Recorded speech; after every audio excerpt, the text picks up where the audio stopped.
प्रथम वर्ष के विद्यार्थियों का आज की कक्षा में स्वागत है। आज मैं आपको मनु के द्वारा मंत्री परिषद के बारे में बताऊंगी।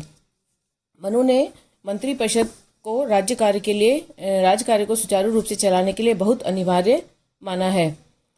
उसके अनुसार मंत्री परिषद युक्त राजा ही धर्म दंड का उचित प्रयोग कर सकता है। मनु ने शासकीय शक्ति को अकेले राजा द्वारा प्रयुक्त किए जाने को अनुचित व अव्यवहारिक माना है तथा यह स्पष्ट किया है कि शासकीय शक्ति का समव्यवहार संस्थागत रूप में ही किया जाना उपयुक्त है।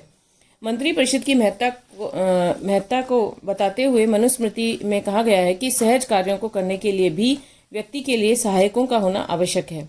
महान उत्तरदायित्वों से युक्त राज्य कार्य का अकेले राजा के द्वारा संपादित किया जाना तो किसी प्रकार संभव ही नहीं है। अतः मनु ने मंत्री परिषद की महत्व को दृष्टिगत रखते हुए शासक को परामर्श दिया है कि वह राजकार्य के सुचारू निर्वहन के लिए 7 से 8 मंत्रियों की नियुक्ति करे। उनके परामर्श की सहायता से ही अपने कार्यों का संचालन करे। मनु के द्वारा मंत्री पद के लिए नियुक्ति के लिए योग्यताएं कौन कौन सी हैं वो हम देखते हैं। मनुस्मृति में मंत्री का उच्च कुल उत्पन्न होना एक आवश्यक योग्यता के रूप में स्वीकार किया गया है। मनुस्मृति में शास्त्रों के ज्ञान, शूरवीरता, शस्त्र विद्या में निपुणता एवं योग्यता के अन्य समस्त परीक्षणों में सफलता आदि को मंत्री के आवश्यक गुणों में सम्मिलित किया गया है। मनु ने राजा को परामर्श दिया है कि वह विद्वान एवं धर्मात्मा ब्राह्मण मंत्री से राज्य के आवश्यक कार्यों में सहयोग प्राप्त करे। स्पष्ट है कि मनु ने मंत्री के लिए उच्च वर्ग में उत्पन्न होना, धर्मात्मा एवं विद्वान होना आवश्यक माना है।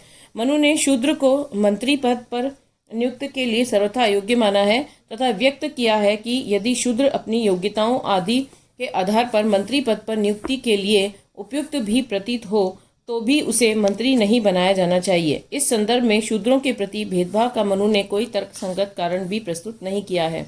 मनु ने कहा है कि मंत्री को वंश परंपरा एवं चारित्रिक रूप से शुद्ध होना चाहिए। मनु के अनुसार मंत्री को बुद्धिमान, स्थिर चित्त अर्थात आपत्ति काल में भी न घबराने वाला व शत्रु पक्ष के दबाव से राज्य हित के विपरीत आचरण को न करने वाला होना चाहिए। मनु ने मंत्रियों को का आलस्य रहित, ज्ञानी व अपने कार्य के प्रति उत्साही होना भी आवश्यक माना है। मनु ने विशिष्ट मंत्रियों के लिए विशेष योग्यताओं का भी निर्धारण किया है। उनके अनुसार धन धान्य के संग्रह हेतु उन मंत्रियों को नियुक्त किया जाना चाहिए जो शूरवीर, उत्साही, उच्च कुलोत्पन्न, शुद्ध चित्त अथवा रिश्वत न लेने वाले हों। इसके बाद हम देखेंगे कि मंत्रियों के क्या दायित्व और अधिकार मनु ने बताए हैं। मनुस्मृति में मंत्रियों के विशिष्ट दायित्वों के संबंध में विस्तृत विवेचना उपलब्ध नहीं है, किंतु ग्रंथ में विभिन्न पदों पर नियुक्त किए जाने वाले परीक्षण विधि के संबंध में हुए विवेचन के आधार पर मंत्रियों के दायित्व एवं अधिकारों को स्पष्ट किया जा सकता है। मनु का कहना है कि विभिन्न राज्य कार्य हेतु अध्यक्षों की नियुक्ति की जानी चाहिए, जिनका कार्य राज्य कर्मचारियों के कार्यों की देखभाल करना होना चाहिए। इसी प्रकार यह स्पष्ट किया गया है कि मंत्री को आलस्य रहित होकर नागरिकों द्वारा किए गए कार्यों को देखना चाहिए। इस प्रकार मंत्रियों का यह कर्तव्य माना गया है कि प्रजा एवं राज्य कर्मचारियों के कृत्यों का निरीक्षण करते रहें।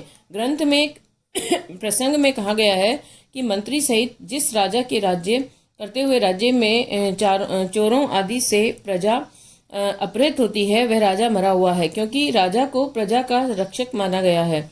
मनु ने कहा है कि शासकीय कार्यों को संपन्न करते राजा को मंत्रियों के साथ संधि, विग्रह, स्थान, समुदाय के बारे में विचार विमर्श करना चाहिए। मंत्रियों से परामर्श की अनिवार्यता का प्रतिपादन करते हुए मनु ने कहा कि राजा के समक्ष नीति निर्णय के किसी प्रसंग में धर्म संकट उपस्थित होने पर उसे मंत्रियों की सम्मति से धर्म के मार्ग को निश्चित करना चाहिए।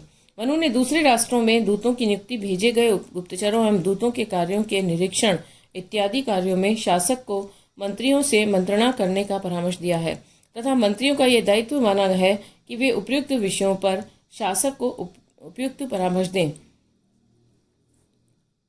इस प्रकार मंत्री परिषद महत्वपूर्ण दायित्वों से युक्त है। मंत्री परिषद की कार्यप्रणाली। प्राचीन भारतीय ग्रंथों में शासक द्वारा मंत्रियों से मंत्रणा किए जाने के संदर्भ में 2 विभिन्न विधियों का विवेचन है। मंत्रिपरिषद के सदस्यों से पृथक पृथक गोपनीय विचार विमर्श और संपूर्ण मंत्रिपरिषद सामूहिक रूप से विचार विमर्श। मनुस्मृति में परिस्थिति के अनुसार शासक को दोनों विधियों का प्रयोग करना चाहिए। मनु के अनुसार शासक को महत्वपूर्ण व जटिल समस्याओं पर मंत्रिपरिषद के सदस्यों से पृथक पृथक एकांत में मंत्रणा करनी चाहिए एवं सब सदस्यों से मंत्रणा करने के उपरांत स्व विवेक से निर्णय करना चाहिए। किंतु सामान्य शासकीय कार्यों के संदर्भ में मनु सामूहिक रूप से ही की गई मंत्रणा को उपयोगी मानते हैं। मंत्रणा की गोपनीयता।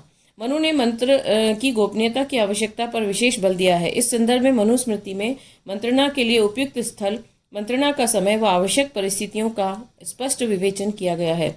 मनु का मत है कि जिस राजा के मंत्र को दूसरे लोग नहीं जानते, वे राजा कोष से हीन होने पर भी संपूर्ण पृथ्वी का भोग करता है। इस प्रकार मनु ने मंत्र की गोपनीयता को राजा एवं राज्य के वैभव में वृद्धि के लिए आवश्यक माना है। मनु ने मंत्र की गोपनीयता को सुनिश्चित करने की दृष्टि से मंत्रणा के समय को भी महत्वपूर्ण माना है। मनु का मत है मध्याह्न अथवा अर्धरात्रि में मानसिक खेद व अशांति से रहित होकर शासक को मंत्रियों से मंत्रणा का कार्य करना चाहिए। अर्धरात्रि एवं दिन के मध्य का समय सामान्य रूप से समस्त व्यक्तियों हेतु विश्राम का समय होता है। अतः इस समय के चयन का औचित्य संभवतः यह है कि समय में मंत्रणा व्यवधानों की उपस्थिति की आशंका न्यूनतम होगी। मंत्रणा स्थल के रूप में मनु ने निर्जन वन, पहाड़ एवं एकांत प्रासाद को उपयुक्त माना है। मंत्र की गोपनीयता के निर्वाह की दृष्टि से स्वाभाविक रूप से ऐसे स्थान मंत्रणा के लिए सर्वाधिक उपयुक्त हो सकते हैं। मनु ने मंत्रणा के लिए आवश्यक परिस्थितियों का भी विवेचन किया है। ये परिस्थितियां मंत्र की गोपनीयता बनाए रखने के लिए अनिवार्य मानी गई हैं। उनके अनुसार मंत्रणा स्थल से मंत्रणा के समय बुद्धिहीन, मूक, बधिर, तिर्यक योनि से उत्पन्न पक्षी, अत्यंत वृद्धि व्यक्ति, म्लेच्छ, रोगी, स्त्री, व्यंग सभी को हटा देना चाहिए, क्योंकि इन व्यक्तियों की अस्थिर बुद्धि के कारण ये अपमानित होने पर मंत्र का अन्यत्र भेदन कर सकते हैं। मनुस्मृति में वर्णित शासन व्यवस्था में मंत्रिपरिषद की व्यावहारिक एवं प्रभावपूर्ण भूमिका को स्वीकार किया गया है। इस संदर्भ में मनु का दृष्टिकोण व्यावहारिक है। मंत्रियों को शासन में महत्वपूर्ण भूमिका प्रदान करते समय मनु ने उन्हें पद पर नियुक्त किए जाने से पूर्व उनकी योग्यता एवं उपयुक्तता को समुचित परीक्षण को अनिवार्य माना है। धन्यवाद।